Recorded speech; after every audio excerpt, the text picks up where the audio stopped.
Welcome to Gulfstream today. Welcome to beautiful Gulfstream Park. Ron Nicoletti along with Acacia Courtney. It is Thursday afternoon. We're going to show you an 8-race card this afternoon. We have a really nice carryover building up in the Rainbow Six, which starts in race number 3 today. So make sure you mark that down. But before we get started, just a week and a couple of days away from both the Kentucky Oaks and the Kentucky Derby, and we have the biggest watch party right here at Gulfstream Park. Right here, look no further, and we have been reminding you that tomorrow our first post does switch to 1:15 p.m., but next week for both the Oaks and the Derby, of course, Saturday, May 6th, the Kentucky Derby, Friday, May 5th, the Kentucky Oaks. Post time will be 12:55 for both of those, and don't forget on Friday as well, you'll have advanced wagering for the Kentucky Derby, huge watch party, mint juleps, the buffet, everything here on Saturday. You know, now everybody asks us those questions, and it starts on Wednesday of next week. Can we bet the Kentucky Derby on Saturday?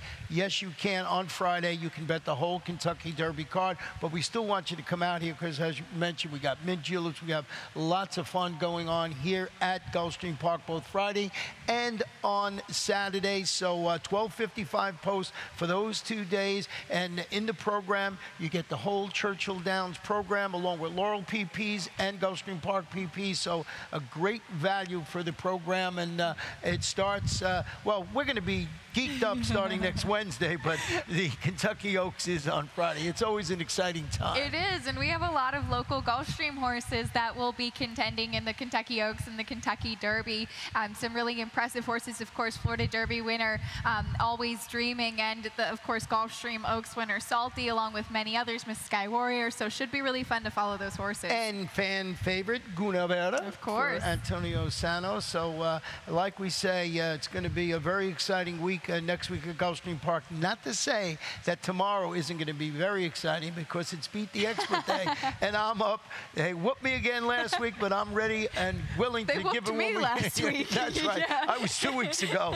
So now we're ready to try again. So it's really, you should play along. You just go to our Gulfstream Park Facebook page and hashtag Gulfstream Park. Tell us you're playing along. Got a chance to win one of those cool polo shirts. Says Beat the Expert right on the sleeve. And I'm expecting one day for about 72 people to come here wearing this shirt and just go at us like that. Yes, that'd be great if you did. And, if you do come out to the track and you have one, gotten your polo, definitely let us know or tweet us a picture of it. And we'd love to see. We love everybody that plays. And as we say, we never cheer for favorites like we do on Beat the Expert Day, because a win is a win. But I have faith in you, Ron. Good luck tomorrow. And you know, that's a great idea. They should, you know, they should tweet in or text in some pictures of them and see how you look with that polo shirt on.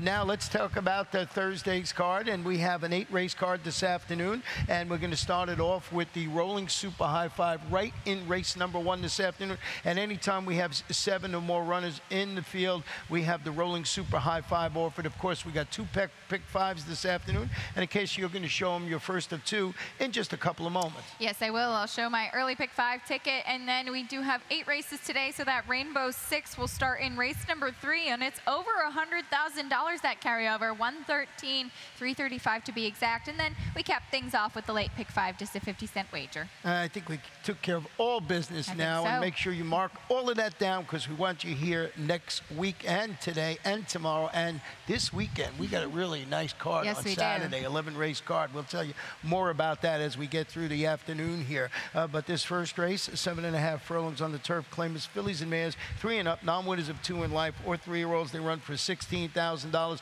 and we're going to start the day with a clean slate, no scratches or jockey changes, and the first of 2 Acacia's pick 5 tickets. We'll give you a look at my ticket to start things off in here. No singles in the early pick 5. I do have a questionable single in the late pick 5, but tried to find one today. But $48 for me. Heavy favorite right now is Hollywood Tomcat, but I will be using 3 horses to start things off. 3, 2, 2, and 2, spreading in the 5th race using 4 horses. I did think you wanted some coverage in there. Well, I did start it off with Hollywood Tomcat near 4-year-old daughter of Temple City, hoping to finally notch her 2 lifetime conditions. Is that how you started your analysis? I actually used her second, but I do think that's a good place to start, because I did want to go back and show her last race, and I think that this is a big reason of why she might be taking a lot of early money. Now, you can see she's the number 2 there that day, and before we roll it, I want to highlight the number 6 horse. That's Doing the Watusi, who, if she wins today, she's also in this field. Ron has promised us time and time again that he's going to do the Watusi, so we'll see what happens, but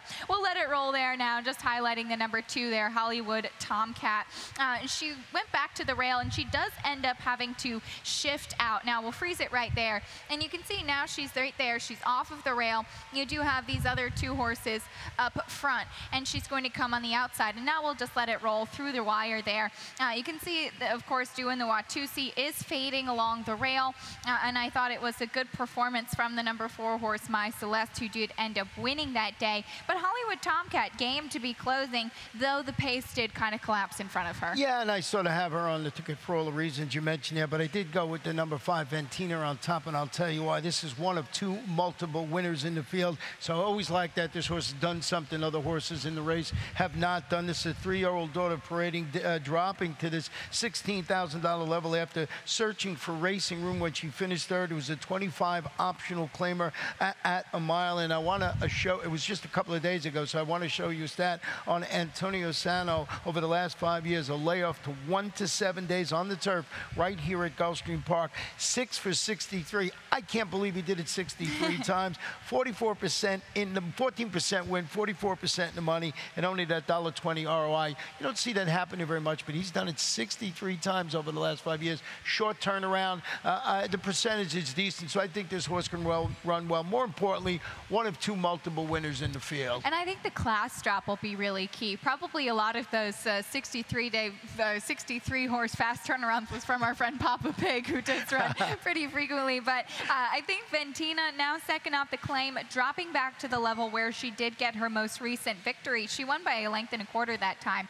And if you go back to her most recent race, Lover's Key wired the field just as she did the time before that. There was no catching her in that race, and that just unfortunately made Ventina be up against it and perhaps a little bit outclassed as well. The other multiple winner in the field is the horse you have in 3rd and I have in 2nd. This is a 2-time winner. I'm talking about a Square to Spare. This one drops to this level after stalking the pace, tiring to finish 6th. There was a 25 optional claimer going a mile.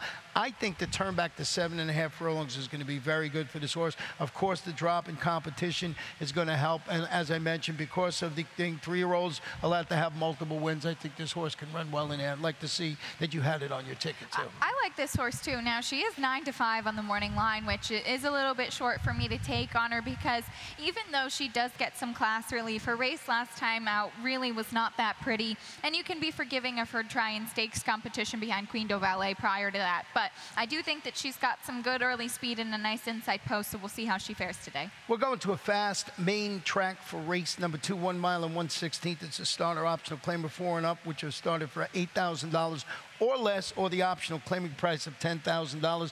And you were mentioning Papa Pig and Papa Pig in this race here, and I did not go with Papa Pig on top. I went with a horse that's got some recency to it. That's the 5, Jaden's Best. Moved to the Bernardo Lopez barn after the claim, notched his 3rd consecutive victory and 2nd consecutive score at the distance, even though he got slammed at the start in that race. The new connections tab, Edgard's eyes to ride. So I'm going with a horse that's been in good form. I mean, I love Papa Pig, but Papa Pig is pace dependent. Yes, he is, and that's been my biggest question with Papa Pig. And talking about Jaden's Best, I did end up using him in 4th. He is technically taking a bit of a step up in class, but tactically he could have the advantage because he does look to be one of the main speed horses in here. I expect Kamsa Fu to have speed as well, especially on the stretch out and distance. So that's kind of how I saw this race, that those 2 might get hooked up a little bit early on. But Jaden's Best, there's really not much to knock about him. He's won his last 3 races by open lengths. And last time you mentioned getting slammed at the start, Sky Guy actually broke inward and bumped right into him. So he was forced to stalk instead of getting the main lead, which I do think is good for him, and that's why I like him as well. I did land on Johnny Handsome, who comes off a couple of not so pretty races, but he's a 3-time winner here locally, shipping in for the fairgrounds for Leo Gabriel Jr. And he actually won stakes competition, though, on the slop last year here at Gulfstream, actually in 2015. So extended layoff. We'll see now. Second off the freshening, some class relief. 6-time winner at the distance, and you mentioned those 3 victories last year. Who was aboard? Luca Panici, who's riding today. Luca Panici. I like it even more. They get along together. Now, number 1, Papa Pig, is stretching out to a mile in the 16th. Only 5 previous races at this distance with a couple of wins in the second. He rallied, went third, facing similar, going a mile last time out. He's 7 for 27 in the money in his 32-race career. He has leading jock Tyler Gaffalione unleashing his patented late run. He's got to get there. Yes, he does, but he is that type of horse that likes to hang back and make that one late move, and I do actually prefer him at a mile and a 16th better than the mile distance, so that's why I prefer him here. Antonio Sano also has the hard-knocking Cheech Thunder, who I do like a little bit better at the mile versus the mile and a 16th, but you have to respect both of those hard knockers. Papa Pig, 32 race career. This will be 33 this afternoon. Amazing. Let's take a short break. When we come back, show you my Rainbow Six ticket.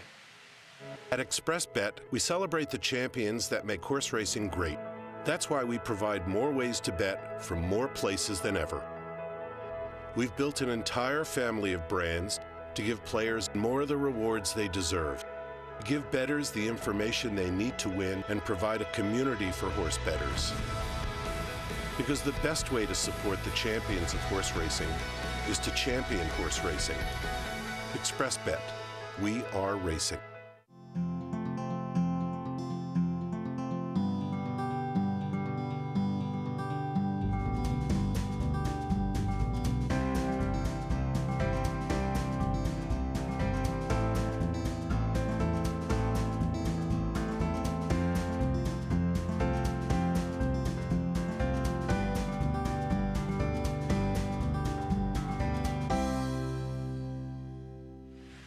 Race 3 this afternoon will be contested at 5.5 furlongs. These are claimers, fillies, and mares, 3-year-olds and upward, non-winners of 2 races in life. $6,250. One scratch in here of number 6, Polka Dot Bikini. And as we mentioned, the Rainbow Six, over $113,000 already in pool starts. Race 3, let's look at my ticket this afternoon, and $38.40, 2, 2, 2, 3, and then 4. So I think these earlier races in here, I think I got the logical couple that might run well in these races, and wanted to keep it affordable, $38.40, to see if I can get it done this afternoon. I like it, and we do have that nice carryover starting in the Rainbow Six. And as I said, I took a stab at a single, but still some questions for sure. But if you can narrow it down to those 2 and have an opinion, always a good tactic to take. Well, I started it off with the number 5 in here, Overdriven Cat, who's dropping to this level this afternoon, which is $6,250, adding blinkers. He dueled for the lead. He faded to finish 4th. It was 12-5,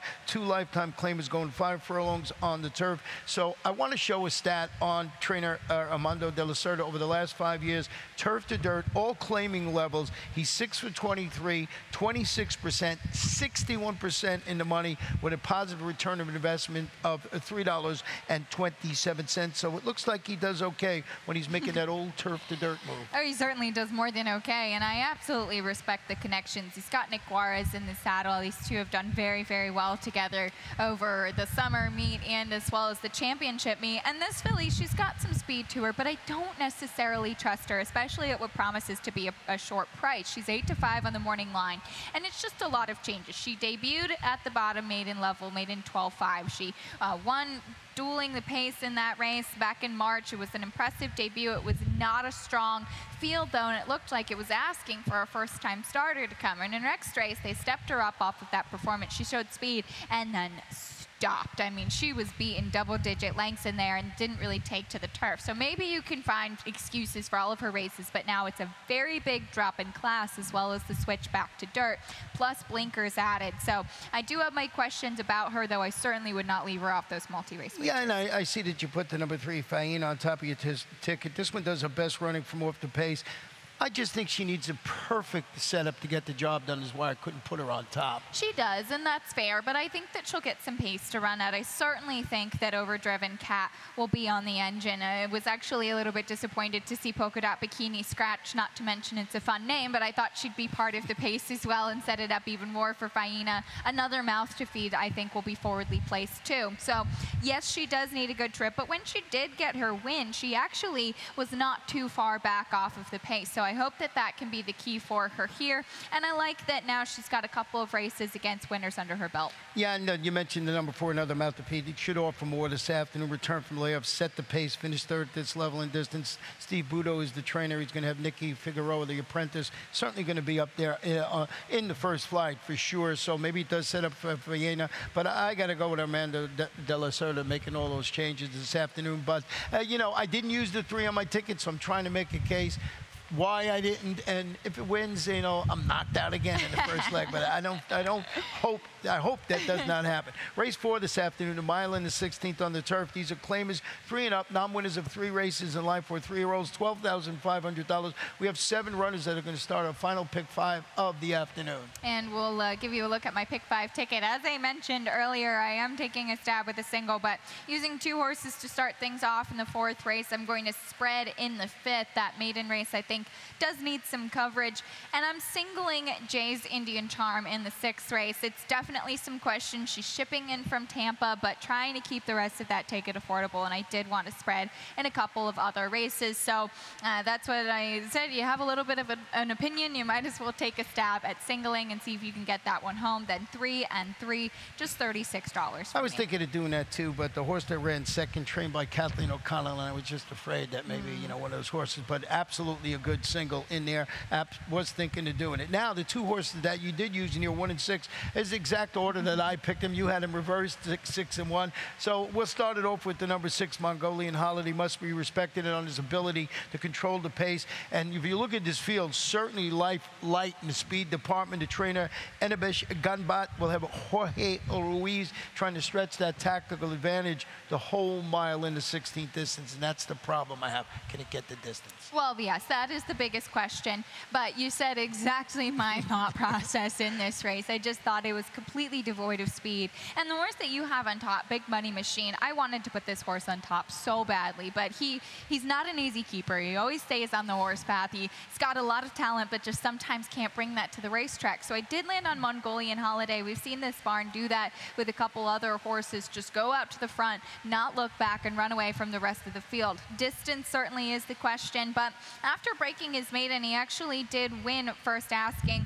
though it was taken off of the turf, going a mile in a 16th, and then they put him right into 9 furlongs on the turf in grade 3 company. So connections think highly of him, think that he's capable of the distance, had a race on the turf at that distance under his belt, and hopefully he just is able to carry it. And, you know, Big Money Machine, I thought he was flattered because I thought Powerline ran really well last time out. So, I mean, these are the logical 2. You know, it's 6 of one, half a dozen of the other. With those 2, I think you got to use both. Now, number 2, All Hundreds, dropping a notch first start since finishing a late running second. He was beaten a couple of lengths. It was a 16-2 lifetime claimer going 7.5. He's a previous winner at the distance, and he should respond favorably to the added ground this afternoon, I believe, at least. I think so, too. Excuse me. He is certainly one that's going to be closing from off of it. That is my biggest concern with him. Will he get the pace scenario he needs? Race 5 this afternoon. 5 furlongs on the turf, maiden special weight, fillies and mares, 3-year-olds and upward. And you started it off in here with the number 3, Little Christina. And let me tell you, Little Christina is absolutely the one I'm beating here. I'm getting cute putting a 6 on top, but on paper, it's Little Christina. Well, I really like the 6 2-timing Dancer as well, and we'll go back and actually show the last race for both of them. And Little Christina's the number 1, 2-timing Dancer, the number 5 that day. So you can see Little Christina towards the front with 2-timing Dancer at the back, and we'll let it roll just from there. And I wanted to show how, first of all, Little Christina is closing on the outside. She does end up getting the lead. But if we can just freeze it right there, I want to draw attention to the number 5, 2-timing Dancer in the back there. And now we'll let it roll. Maybe, Ron, I'm making your case even a little bit more, because now you're going to see, we'll freeze it just one more, and the number 4, Fly Swift right here. She's the one that's going to close and get the win that day. And now we'll let it roll. So Fly Swift actually cuts off 2-timing Dancer a little bit in the stretch. You can see them both actually moving very strongly. And there, the number 5 has to tap the brakes just a little bit. Fly Swift, a strong Christophe Clement horse, does end up passing Little Christina. I certainly do like both of those. If you remember, I spread in this race on my pick 5. Well, thanks. You made my case to me. So I like the 6 even more now. And then I used the 2 in third. And Mare Irish Dancer, 2 for 3 in the money at the distance. Turning back, first start since encountering some trouble. This one broke inward, failed to get in track. track. I was going 7.5. Was back on December 3rd. The horse is working well for trainer Kathy Ridfo, and that's what I like, making its 3-year-old debut. I like the workout pattern on this horse. I do too, and I really like this filly sprinting better than anything. So that's, I think, certainly merits respect. If you look back in 2016 in Saratoga, she was beaten just by 3/4 of a length and made in special weight competition there, going the 5 furlongs. They tried stretching her out a couple times. I think she is stronger at the 2 turns. She actually ran a good third at the 1 turn, excuse me. She's stronger 1 turn at Gulfstream Park West against the boys. And, you know, you used the number 1. I had, and you have it in second. I had it in 4. That's Hidden Mystery. And this one from the Jason Service Bond. Nick Juarez, lots to like about this horse. Absolutely. Now, she is out of a Grade 2 winning dam. She's by Into Mischief. And first-time starters on the turf at Gulfstream. Small sample size for the barn, but it's 2 for 7 winning and 5 for 7 in the money. Let's go to race number 6 this afternoon. And this one is a 6-furlong starter optional claimer for fillies 3-year-old started for $50,000 or less, or the optional claiming price of $50,000. And this race here, number 6, we have a small but field, and this is where you single. Now, I wanted to single this horse so bad, so tell me your reasoning, and I'll tell you why. I just had to go and use a couple of horses. All right, well, I understand, and I said I am taking a little bit of a guesswork here. The biggest thing is that I think she's going to control the pace. She's going to get loose on the front end. She's got the rail post position. That's exactly what she did last time out. And there certainly are a couple other strong performers in here. And if you look at her race last time out, she just drew off from the inside post. She did get that 80 by her speed figure. Prior to that, she was on the turf, and before that, it was stakes competition. You cross those 2 out, and you're left with 3 very good races. Well, let me show you a stat on the trainer, Maria Bowerstock, winner last out on the dirt, 6 for 29, 21%, 52% in the money, $1.22 return of investment. And just over the years, seeing horses shipped down from Tampa, I always like to watch a race, but this horse, if you're a buyer aficionado, certainly got to have it, gets that 80 buyer. Now, the horse that I had to use on my ticket along with that was the 3 Rich Mommy, candidate for a rebound performance after following our really nice $50,000 maiden victory, comes back, runs third at this level and distance. It's Victor Barboza Jr., it's MSC El Jaramillo, one of the horses I was afraid of. I agree with you there, and she actually comes out of, so we have horses coming out of 2 races. We have the one at Tampa that includes Jay's Indian Charm and Stormy Embrace, and the other 3 horses in the races come out of 1 here at Gulfstream. And I thought out of that race, Rich Mommy ran the best race of the 3 of them for sure. She had a little bit of traffic early, but she was closing and just went inside of another horse in here, Faith and Hope, and I thought it was a strong performance from her last time out to hold on and get third, while Queen Roller was the main speed that day. I liked that she debuted in the slop. They stepped her up in class, and she won against tougher competition for a maiden. Well, let's talk about the number 2, Stormy Embrace. This one is stretching out to 3/4 of a mile, returned from that 6-month layoff to finish a distant second behind Jay's Indian Charm. But it's Kathleen O'Connell reunites this daughter of Circular Key with Tyler Gaffalione, who finished second with her in the Susan's Girl division of the Florida Sire Stakes here last September. This horse has some back class.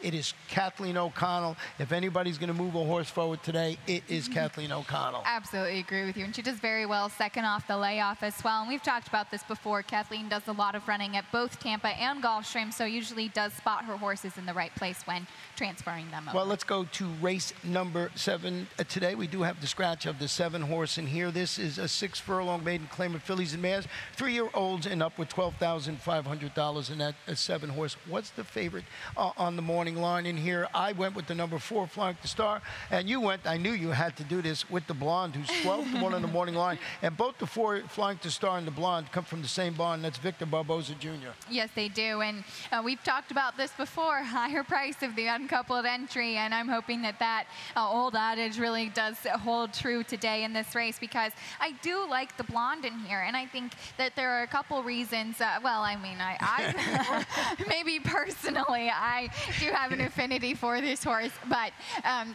based on her last couple of performances, I really should dislike her, because I've tried to get her home a few times and she hasn't been able to. But I think that there is a lot of upside to her today, not to mention the potential price you're going to get. So she's my long shot play of the day, but she's turning back in distance. They didn't like her at the mile last time. A very significant rider switch to Tyler Gaffalione in the saddle this afternoon, and she's been knocking on the door. Maybe she's just a little bit of a slow learner. And I also think that she will get a good pace setup for her today. There's some other speed, including her stablemate. Yeah, the 4 flying to start, third at this level in distance on the dirt. That was a couple of starts back. Will be outfitted with blinkers today. Chase the pace, finished 4th, going 5 furlongs on the turf. Want to show you a stat on Victor Barboza Jr. Horse is going from turf to dirt, maiden claiming at Gulfstream Park. He's 3 for 10. It's a limited sampling, 30% win average, 40% in the money with a positive return of investment of $2.63. So it can be all about Victor Barboza Jr. here in race number 7, except I have some interest, and I know so do you, in the number 1, and that's Deborah's Dance. Well, Deborah's Dance has been, talk about knocking on the door. She was knocking on the door in her last couple of starts. Pretty fast fractions last time out as well, and we'll go back and show that race. She is the number 6, and I want to start with the head-on of the break, and you can see the number 6 right there. We'll just let it roll. She's off awkwardly and hits the gate a little bit, and now you freeze it right there, because there she is in the blue and yellow silks back there, just behind the rest of the field. And now we're going to let it go, and then we're going to switch to the pan shot as well. So we saw what happened at the head-on, and then we'll freeze right there. There she is behind the rest of the field. And now we'll just let it roll. She does end up, unfortunately, after that trouble, way back at last. And then she does end up closing outside. She's the number 6 once again. Just freeze it. And there she is, just right there. Look for the blue and yellow silks. And we're just going to let it roll right there. The winner is the number 5 on the outside. And then Poda is the number 2 who was setting the pace. She does end up stopping, but I thought Deborah's Dance made up quite a bit of ground and was game in that top 3 given her early trouble. Yeah, I mean, she ran okay in that race. And the reason I think we both have her a little further down on the ticket, because I'm not sold on her to win it. But if she did, I would not be shocked. She is an 0 for 12 maiden, but her last couple of races do warrant respect, I think. Well, let's go to our final race on Thursday afternoon. It's 5 furlongs on the turf. Maiden claimers, fillies and mares, 3-year-olds and up. $12,500. We do have a couple of jockey changes to let you know about on the 3. Jose A. Garcia on the 8. It's Gerardo Corrales. Scratch 13, 14, and 13, 14, and number 15. Excuse me. Yes, on the outside. And I know you've been trying to get some horses home on the outside, Ron, and I'm going to try to do that today with the 12 Poopsie Doop. She is half to stakes winner, a little meatball. She tried the turf last time out. I think that she's going to show that early speed. Emisel Jaramillo up. I just expect her to go from the outside. I wanted to put her on top, but if you remember the other day, if you were watching it, trying to get 2 outside horses to win, and they did not get the job done. And this one going 5 furlongs. I mean, it's tough, but Poopsie Doopsie's certainly a logical contender in there. But I went with the other way with the 9, Checkout Gilder. I think sitting on a winning effort today, responded to the drop down in competition. 2nd place finish at this level and distance. Rashawn Creaky, we've been mentioning over the last couple of days. The barn has been going great. And who's going better than Tyler Gaffleone? Absolutely. And we will go back and show that performance from her when she was beaten just a length last time out. Now, the winner, Wildcat Wave, you can see her way out there, the number 2. She wired the field, arrow pointing to the number 8, Checkout Gilda. And we'll just let it roll from there. Now, she was a little bit wide early on. You can see her moving on the outside. And now I just want to stop it once more. There she is. She makes an early move as they're coming around the turn, and we'll let it roll.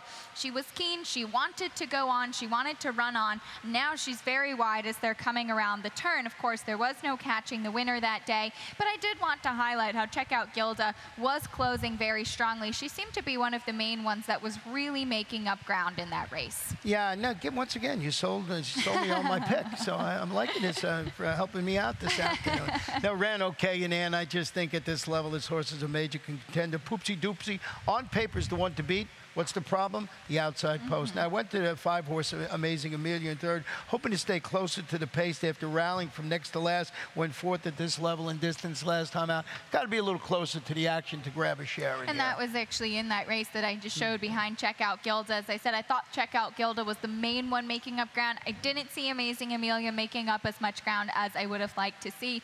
Do have a little bit of interest in the 10 Northern Alliance now in the Francis McNeely barn off of a layoff, but there is some turf pedigree as well. The dam was a 2-time winner on turf, and she is akin to a horse named Big Tom Prado, a 5-time turf winner. Well, let me mention one horse before we get off the air. We got one more minute, and that's my long shot today, and that's Classic Charlotte on the inside. You go back and look at this horse's last race, had some trouble in that race, and ran pretty good. I think with a clean trip, this horse can be right there at the wire to get to 10-1 on the morning line. Got the Apprentice in the saddle this afternoon. See if this horse maybe, if the pace gets strong, can grab a share and maybe upset the apple cart, as they say in the last race today.